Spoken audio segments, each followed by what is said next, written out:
Hiya, welcome to another video. This is a redesign.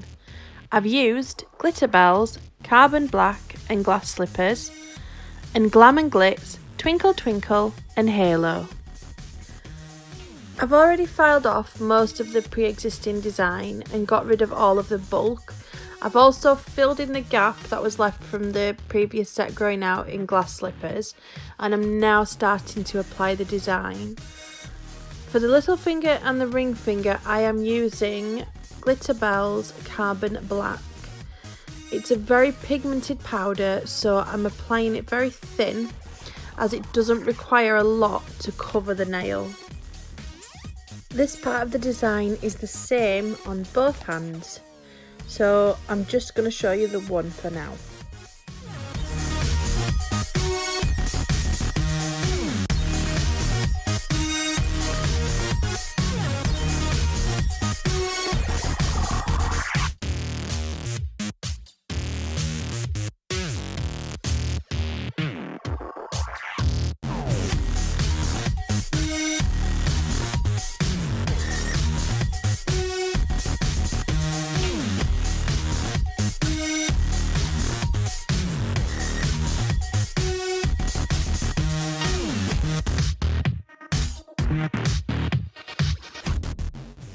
Now I'm going to do the marble nail on my client's left hand, and for this I double dip, starting with my pale powder with quite a wet size 4 brush. This is CJP size 4. I've dipped into the white, which is Twinkle Twinkle, and then into carbon black, and I keep it quite wet because I want it to blend together. I'm then going to make the cuticle area nice and neat.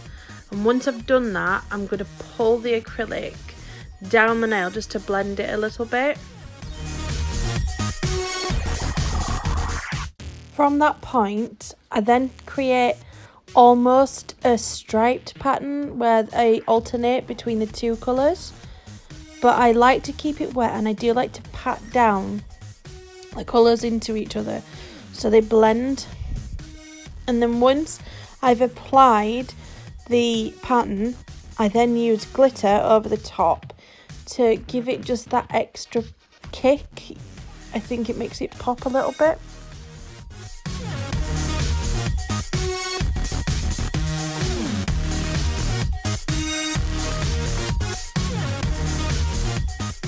I'm just going over the top of the white that I've already put down. I just feel that the white isn't standing out as much as it could. So just applying white again, just to clean it up a little bit. I'm now adding a little bit of Twinkle Twinkle onto the top of that black, as I felt that it was too blocky and too in your face. So now I'm going to do a full nail of white on her middle nail. This is because I'm going to have a glitter nail, but I don't want to have to apply the glitter thick because I'm not encapsulating. I just wanted to make sure that you couldn't see through the glitter, so I thought, oh no, I'll just put the full nail of white underneath. While I was doing that, it actually gave me an idea. I decided that I liked the black and the white together, but I thought, let's do something a bit different on the other hand.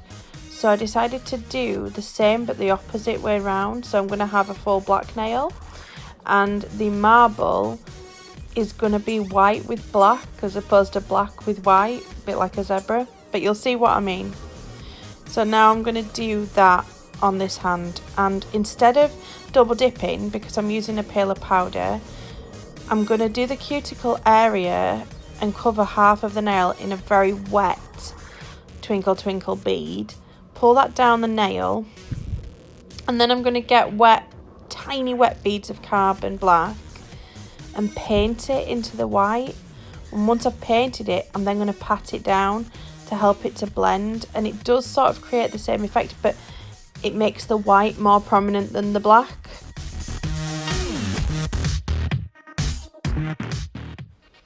This is how I would do it if I wanted any marble to have the paler colour be more dominant. And the other way, the double dipping way, is how I would do it if I wanted a darker colour to be more prominent. And once I've done those bits, then I return to the striping of the alternate colours, and that's the same for both styles as well. And again, the glitter at the end.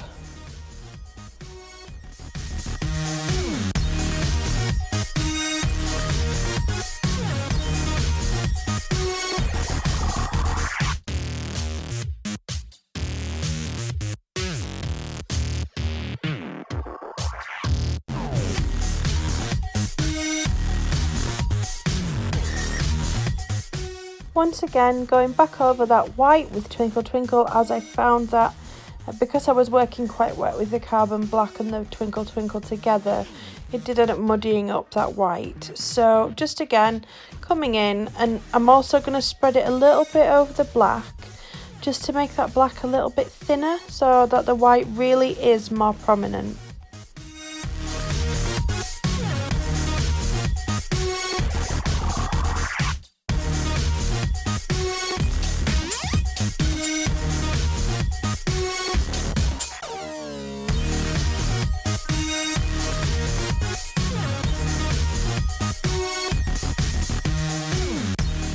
So now I'm going to do that full nail of carbon black, which is the opposite of the full nail of Twinkle Twinkle. As with the other nail as well, I'm using my size 10 brush, not the 3D for size 4 that I used before. I really want to do this quite thin, thinner than the other carbon black nails, because this is going to have the extra layer of glitter over it.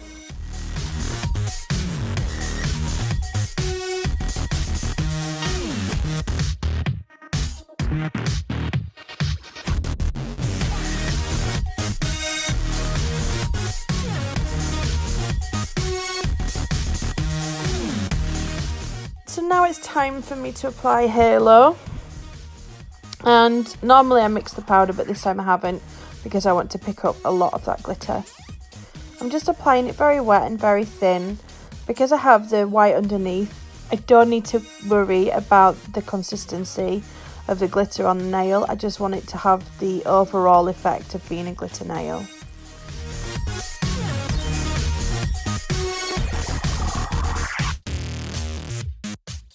And I'm now going to apply halo onto the marble nail.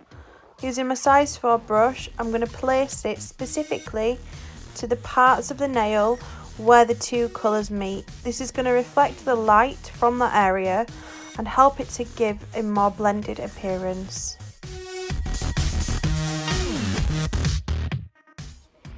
Going to repeat that process on the white nail, just painting very wet onto those parts where it joins.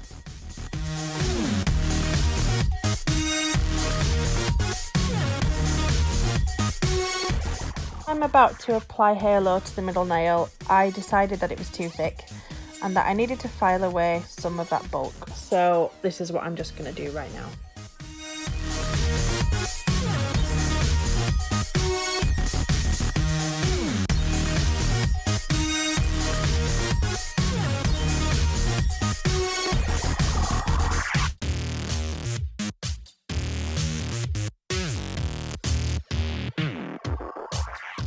So as you can see, it was bulky, but I have filed it away. I've also filed it so away that I've gone right down to that clear base underneath. I'm not bothered. That halo glitter will cover that sort of missing part. You're not going to see it through the glitter. It's still going to keep its desired effect.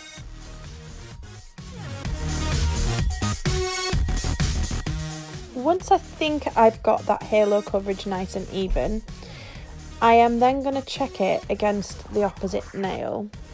If I feel either of them need any extra glitter putting on, I'm going to add it at this point, because afterwards I am going to cap it in clear.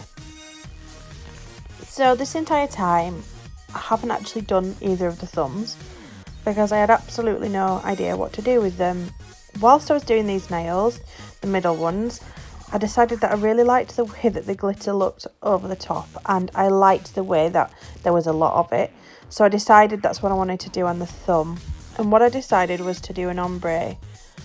But because it's an ombre, I wanted to make sure that it was really well blended. So what I did is I stirred the pot of Halo, because the acrylic powder in Halo is a glow powder. It has pigment within it. And so I've mixed it to make that powder more prominent instead of the glitter, which will help to cover that black more. When it goes on, it does go on. I don't know if it comes up as well in the video, but it does go on quite cloudy. And actually, I thought it looked so good, and I kind of wished that I'd done it for the other nails, but it's still a really nice effect. So for the ombre, I'm placing a bead of Halo up at the cuticle area, pushing it to shape, and then pulling it down the nail with gentle swipes from cuticle to tip.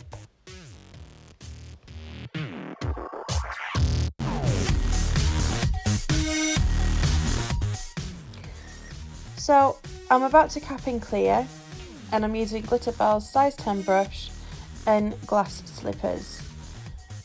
And I do like to try and work with the one bead method, but my client's fingers, if you can tell, are tiny. My hands are small, okay? Her nails are smaller than a sanding bit for your, for an e-file. Her actual nail there, that black nail, is the same length as a sanding bit, I think, maybe just slightly longer. So whereas normally I would use a one bead method, I am actually using smaller beads at a time, so I don't over bulk the nail, because the last thing I want is my client leaving with really bulky nails. Just a little side note there, if you could hear a baby screaming, it's not in your head, it's on this video. It is my son's dinner time, one of many that he has throughout the day. He's only 10 weeks old, and his father was making his milk. So I thought, you know what, I'll move rooms and it'll be quieter. However, I was wrong, and I don't know why I thought that this would work, because I'm actually closer to him than I was previously.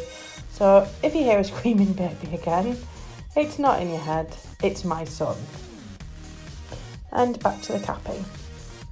So like I said, I do like to try and work in a one bead method, and this nail is a bit bigger than the other one, so hopefully I'm going to get away with using one bead and no more than that. I want to make sure that I create the apex in the right place and keep it thin around the side walls, the cuticle area and the tip. I'm just wetting my brush just to make sure that I can push the acrylic into shape without my brush sticking to it as it sets. Once I'm happy with the nail, I'll move on to the next one and repeat the process across all of the nails on both hands.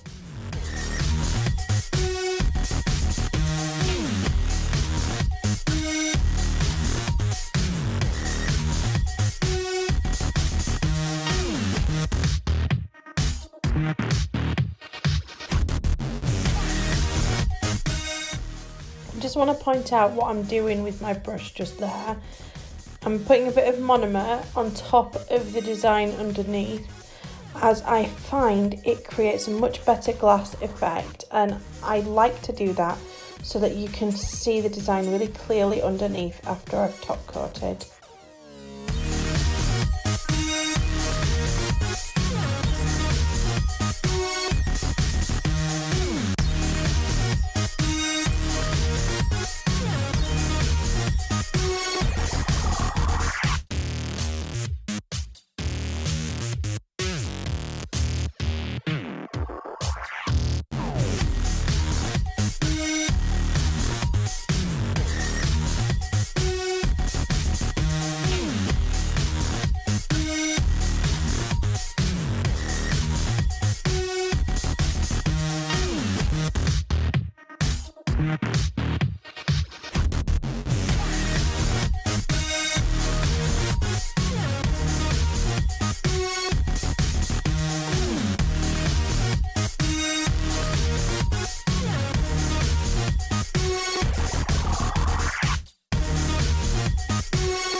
Right, now it's time to add the crystal skulls. I've already done this on one hand and the process is the same. Using my 3D brush, I pick up a small bead of acrylic as the crystals are big and they're not going to stick to the nail if I try to just use resin or glue. So I pick up a nice decent sized bead and I try and mould it into a similar shape to the skull, which is wider at the top than the bottom. And then once I've made sure that that acrylic has gone matte, I then place that crystal into the acrylic and leave it there. Make sure that it's in the right place. I then get my 3D brush, make sure that it's wet, and scrape away the excess using the point of the brush, almost like a knife, to cut around the crystal and then scrape it from the nail itself.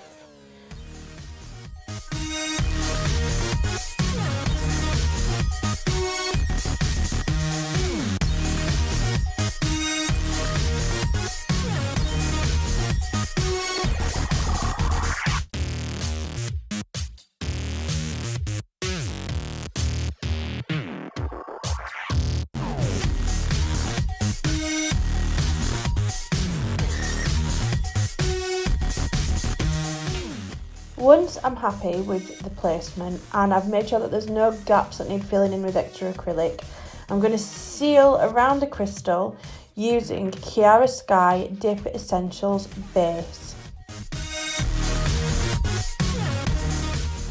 So now it's time to top coat, and I decided that the ring finger and the middle finger would be shiny and the other two would be matte. So here we go, painting the matte, which is Nelkame Velvet Matte top coat, onto the little finger, and then I had a bit of a brain fart and just put the hand in the lamp without doing any of the others. So there's a little bit of a jump now after I've cured it, but it is a nice matte now. And I'm going to do the rest of them in shiny, including the thumb, except for the index finger, which I will be doing matte. And the shiny top coat that I use is Nelkame Non-Wipe top coat.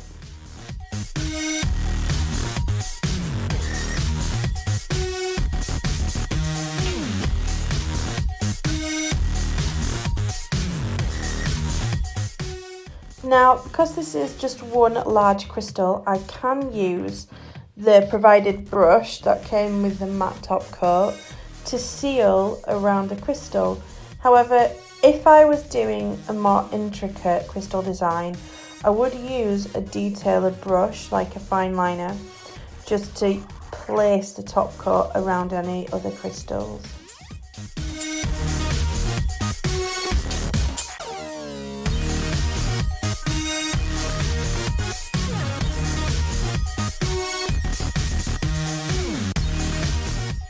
Once I've finished painting, place the hand into the lamp for 30 seconds LED. And here is the finished set. I hope you like it, and I also hope that you like the glow effect. As you can see, it's quite stunning. If you like it, please don't forget to hit subscribe. Thank you for watching.